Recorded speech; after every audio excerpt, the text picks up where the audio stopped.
এই তো এসে গেলাম।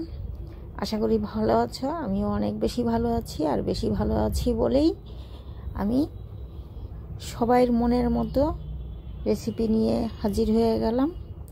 তো আজকের রেসিপিতে আমার আছে চিকেন বিরিয়ানি। এখানে আমি বাসমতি রাইস নিয়েছি 1 কেজি, ধুয়ে ভিজিয়ে দিয়েছি। 2 কেজি চিকেন নিয়েছি, আর এখানে 1 কেজি আলু নেওয়া হয়েছে, 1 কেজির থেকে অল্প।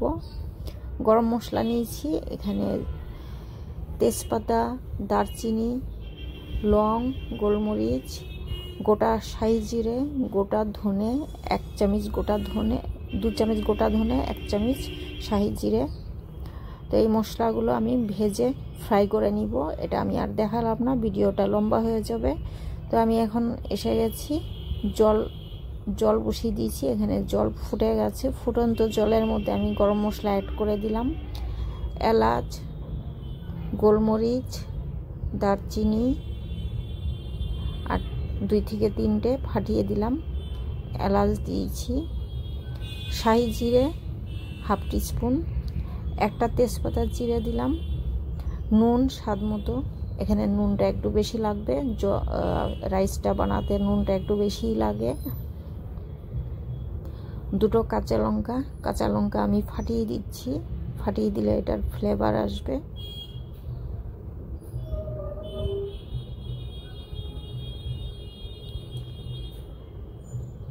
এটা আদা কুচি, আমি আদা স্লাইস করে দিলাম, এটা ও ফ্লেভারের জন্যই দিয়েছি। তো এখানে তেজপাতা, দারচিনি, লং, গোলমরিচ, এলাচ, শাহি জিরে, কাঁচা লঙ্কা 2টো, আর ছোট 1 ইঞ্চি আদা স্লাইস করে দেওয়া হয়েছে। তো এই জলটা ভালো মতো করে আমি ফুটিয়ে নিয়েছি, আর নুন একটু বেশি পরিমাণে লাগে, এতে নুন দিয়েছি। 2 চামচ রিফাইন্ড অয়েল দিয়েছি। দেওয়ার পরে ভালো মতো করে জলটা ফুটিয়ে আমি চালটা ঢেলে দিলাম। তো সব চাল আমার একটা হাঁড়িতে ফিট হয়নি, আমি দুবারে বানিয়েছি। আমি বড় হাঁড়িও বানাইনি, এটাতেই আমি দুবারে বানিয়েছি। তো এটা 50% মতো কুক করতে হবে, এর বেশি হলে রাইসটা ভেঙে যাবে। তো হয়ে গেছে আমার রাইস। আমি এখন জল ছেঁকে তুলে দিচ্ছি। এই রাইস এইভাবে একটা ঝাঁঝরি চামচের মধ্যেও তোলা যায়, আবার জলটা যেভাবে আমরা ভাতের ফেনা ফেলি সেইভাবেও এটা করা যায়। এই তো রাইসগুলো আমার এখন ঠান্ডা হচ্ছে, আর এই রাইসের জলটা ফেলবে না, সাইডে রেখে দিবে, পরে এটা কাজে লাগাবো। পুরোটা কাজে না লাগাতে পারলেও কিছুটা লাগবে। আর এখানে একটা হাঁড়ি বসিয়ে দিয়েছি, যেই হাঁড়িতে পুরো রান্নাটা হবে। আমি রিফাইন্ড তেল দিয়েছি এখানে 1/2 কাপ। রিফাইন্ড তেলের মধ্যে আমি 2 চামচ ঘি অ্যাড করেছি। আর এখানে পেঁয়াজ স্লাইস করে নিয়েছি। পেঁয়াজ একটু বেশি পরিমাণের মতো লাগে, তো এখানে আমি 1/2 কেজি পেঁয়াজ স্লাইস করে এটা এখন আমি ভেজে নিব।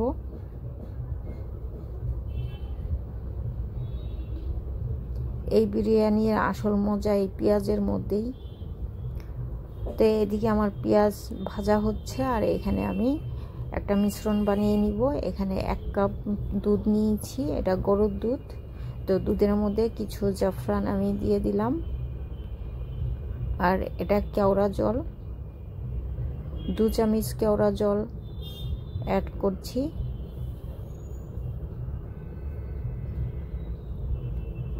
আর 1 চামচ গোলাপ জল, রোজ ওয়াটার।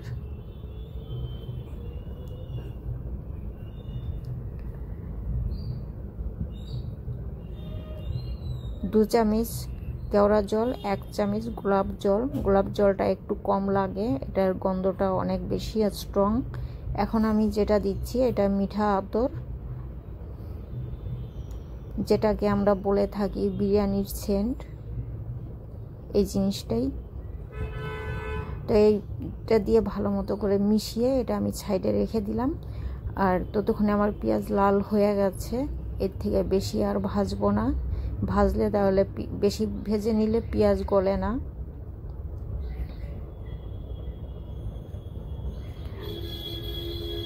পেঁয়াজের কালারটা গোল্ডেন করতে হবে এমনভাবে যাতে কালো না হয়, আর কালারটাও যেন ভালো আসে।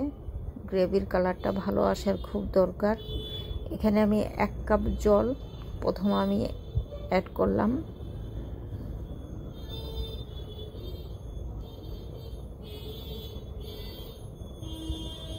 তো এখন আমি কি মশলা অ্যাড করছি এটা তোমরা একটু ভালো করে দেখে নাও। এখানে 1 চামচ হলুদের পাউডার দিলাম।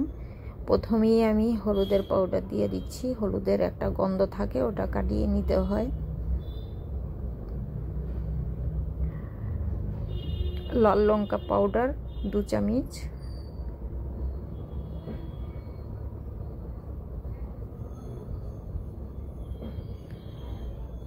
তো এটা ঝালের জন্য দেওয়া হলো। আর এটা Kashmiri chilli powder, red chilli powder, এটা রঙের জন্য দিলাম। এটা দিলে কালারটা একদম রেড আসবে। তো এখানে আমি ফুড কালার ইউজ করব না, কারণ কাশ্মীরি রেড চিলি পাউডার দিলে আর ফুড কালারের দরকার পড়ে না। আর এখানে 2 চামচ আদা রসুন বাটা, আদা রসুন বাটা দিয়ে ভালো মতো করে কষিয়ে নিতে হবে। এই আদা রসুনের একটা গন্ধ থাকে, ওটা ভালো মতো করে কষিয়ে গন্ধটা কাটিয়ে নিতে হয়। তো আমি বাটি ধুয়ে সামান্য জল দিয়েছি। আর এখানে আমি আবার বিরিয়ানির সেন্ট ইউজ করছি সামান্য 3-4 ড্রপ। তো এটা দিলে ভালো ফ্লেভার আসবে আলুটার ভেতর অবধি।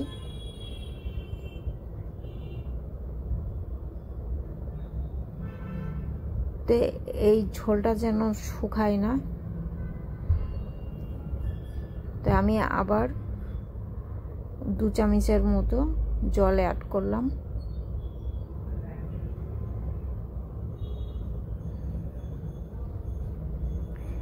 এই আলুটা আমি নিয়েছিলাম সেম সাইজ, সমান দেখে আলু নেওয়ার চেষ্টা করবে।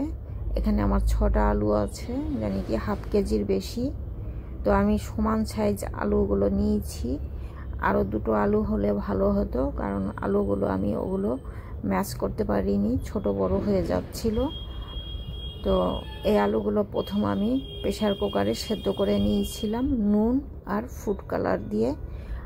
আর এখন আমি এটা মশলার সঙ্গে কষে নেব, এমনভাবে কষাবো। এই যে ঢেকে দিলাম, ঢেকে দেওয়ার মানেই হয়েছে গিয়া আলুগুলোর ভেতর পর্যন্ত ফ্লেভারটা ঢুকে যাবে, তেল মশলা ফ্লেভার সবই ঢুকবে।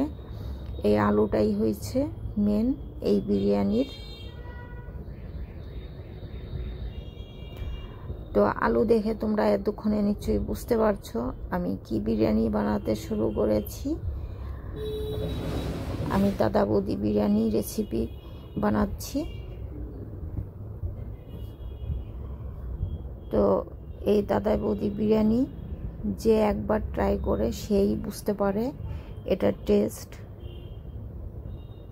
তো আমি না বানালে বুঝতে পারতাম না।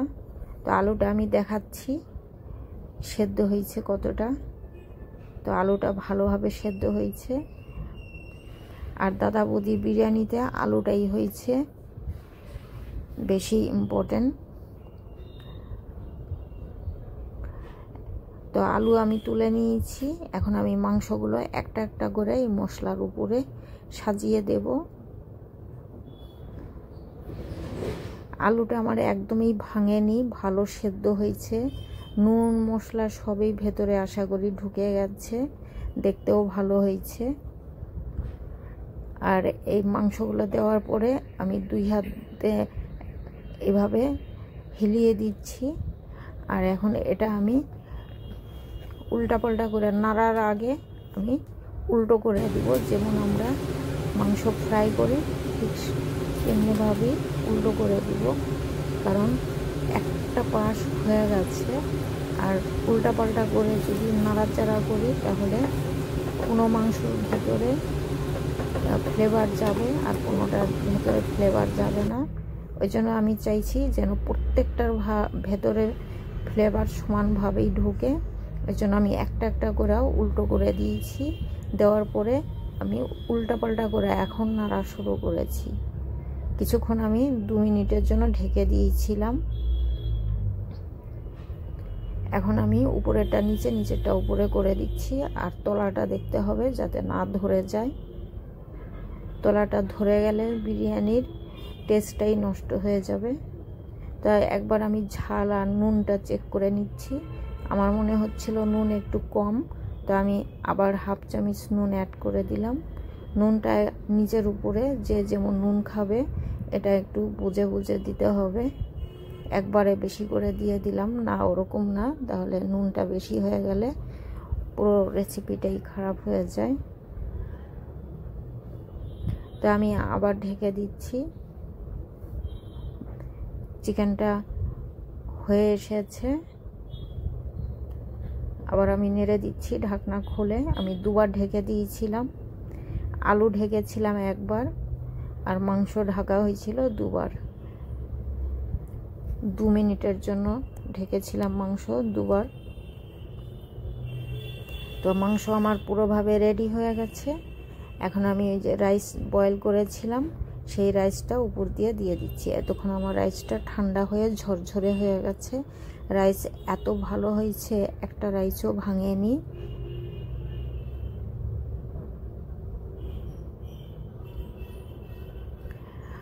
আর যারা নতুন রাঁধুনি আছো, বিরিয়ানি খেতে পছন্দ করো, তারা যদি এই বিরিয়ানি ট্রাই করতে চাও তাহলে পুরো ভিডিওটা দেখতে থাকো। এখনও আমার ভিডিও অনেকটাই বাকি আছে, স্কিপ না করে শেষ পর্যন্ত না দেখলে বুঝতে পারবে না। তো এই যে আলুগুলো আমি অর্ধেক রাইস দিয়েছি, দেওয়ার পরে মাঝখানে আমি আলুগুলো বসিয়ে দিব হাত দিয়ে।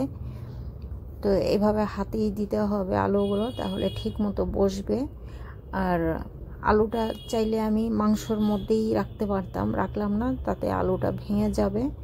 তো এই যে বলছিলাম যে জলটা ছেঁকে আমি সাইডে রেখে দিয়েছিলাম, কাজে লাগাবো। এই যে এই কাজে লাগাচ্ছি আমি। এখানে 3 থেকে 4 চামচ আমি জল ইউজ করেছি। এখানে চারদিকে আমি ছড়িয়ে দিলাম। তো এই জলের ভিতরে আমি যা মশলা ইউজ করেছি পুরো ফ্লেভারটাই এই জলের মধ্যেই আছে, যার জন্য আমাকে জলটা ইউজ করতে হলো। চাইলে তোমরা স্কিপ করতে পারো। আর এই যে আমি যে মিশ্রণটা বানিয়েছিলাম, এই মিশ্রণটা এখন উপর দিয়ে দিলাম। আর গরম মশলার পাউডার আমি ভেজে পাউডার করে রেখেছিলাম, সেই পাউডারটা এখানে আমি অ্যাড করলাম। এই পাউডার আমি আগেও অ্যাড করেছিলাম, যখন আমি মশলাটা কষাচ্ছিলাম তখন আমি 2 চামচ অ্যাড করেছিলাম, আর বাকিটা সাইডে রেখে দিয়েছিলাম। সেই বাকি মশলাটা এখন আমি এই রাইসের উপরে ছড়িয়ে দিলাম, আর 2 চামচ ঘি দিলাম। আর এই যে আমি মিশ্রণ জলটা যে ইউজ করেছি, এটা তোমরা ক্রস কেটে দিতে পারো বা রাউন্ড শেপ করেও দিতে পারো। আমি দুভাবেই দিয়েছি যাতে সব রাইসের ভেতরে ফ্লেভারটা ঢুকে। দেওয়ার পরে আমি মশলাটা দিলাম, তারপরে আমি ঘি 2 চামচ উপরে দিলাম। দেওয়ার পরে এখন আমি সিলভার ফয়েল দিয়ে এরকম করে ছিল করে দিচ্ছি। চাইলে তোমরা একটা কাপড় ভিজিয়ে কাপড়ও দিতে পারো, বা ময়দা দিয়ে মুখটা ছিল করতে পারো। অনেক রকমভাবে ছিল করা যায়। তো আমার কাছে সিলভার ফয়েল ছিল বলে আমি এটা দিয়েই মুখটা ছিল করলাম। ছিল করার পরে আমি একটা তাওয়ার উপরে বসিয়ে দিলাম, আর একটা উপরে ঢাকনা দিলাম। ঢাকনার উপরে একটা নোড়া বসিয়ে দিলাম। আর যদি তোমরা নোড়া না দিতে চাও, একটা জলের হাঁড়িও বসিয়ে দিতে পারো।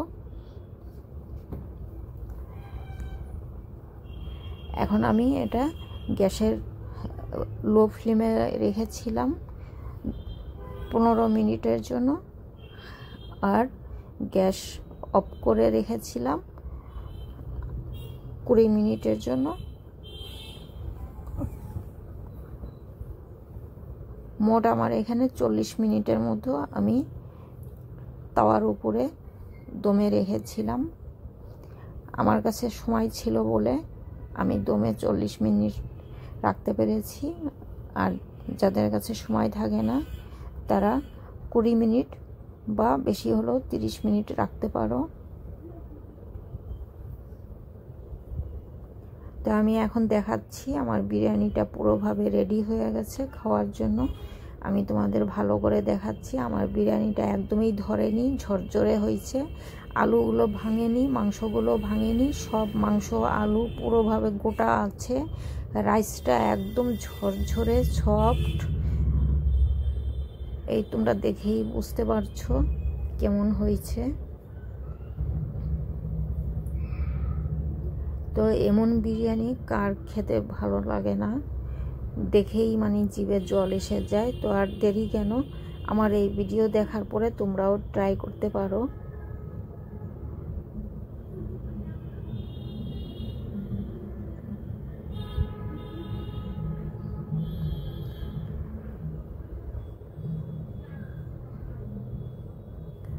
তো দাদা বৌদি বিরিয়ানির নাম খুব শুনেছিলাম, কোনোদিন বানাইনি, তো আজকে ট্রাই করে নিলাম। আমি এটা দাদা বৌদির বিরিয়ানির নামই দিলাম, কারণ অনেকটাই মিল আছে। অনেক দিন থেকেই আমি চেয়েছিলাম।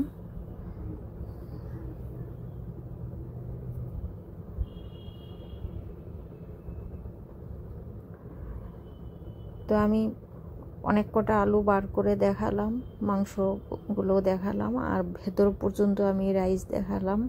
দেখেই বুঝতে পারছো কতটা ভালো হয়েছে আর টেস্টি হয়েছে।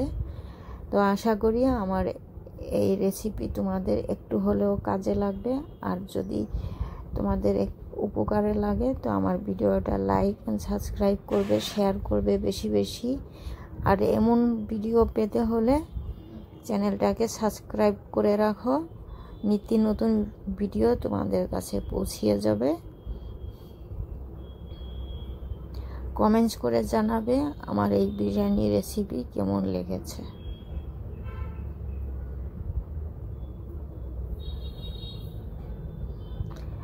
এই বিরিয়ানিতে কি কি ইনগ্রেডিয়েন্টস দেওয়া হয়েছে ডিসক্রিপশন বক্সে লিখে দেওয়া হবে, তোমরা ডিসক্রিপশন বক্স চেক করে নেবে। আমার গলাটা বসে গেছে ঠান্ডাতে, এই বিরিয়ানি বানাতে গিয়ে ঠান্ডা লেগে গেছে।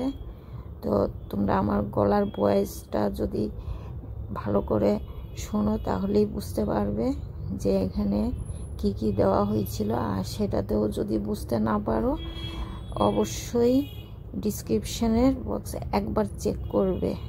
তো আজকের মতো